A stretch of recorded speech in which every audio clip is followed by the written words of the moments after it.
دیکھیے شیخ صالح فوزان حفظہ اللہ، علامہ البانی رحمۃ اللہ علیہ اور بہت سارے علماء کا یہ موقف ہے کہ جہری نماز میں امام کے پیچھے سورہ فاتحہ کی تلاوت نہیں کی جائے گی، بلکہ خاموشی سے اس کی تلاوت کو سنا جائے گا۔ یہ علماء کی ایک جماعت کا موقف ہے، لیکن صحیح بات اس سلسلے میں وہی ہے جو دوسرے بڑے علماء کا موقف ہے، جس میں محدثین بھی شامل ہیں، امام بخاری رحمۃ اللہ علیہ وغیرہ بھی شامل ہیں۔ وہ موقف یہ ہے کہ اس جہری نماز میں بھی امام کے پیچھے سورہ فاتحہ پڑھی جائے گی۔ یہی راجح ہے، کیونکہ اللہ کے نبی صلی اللہ علیہ وسلم نے جو الفاظ اختیار کیے ہیں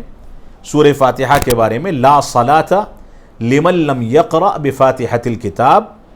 کہ اس شخص کی نماز نہیں جو سورہ فاتحہ کی تلاوت نہ کرے۔ اس روایت کے اطلاق میں اگر ہم جہری نمازوں میں سورہ فاتحہ نہ پڑھیں تو ایسا نہ ہو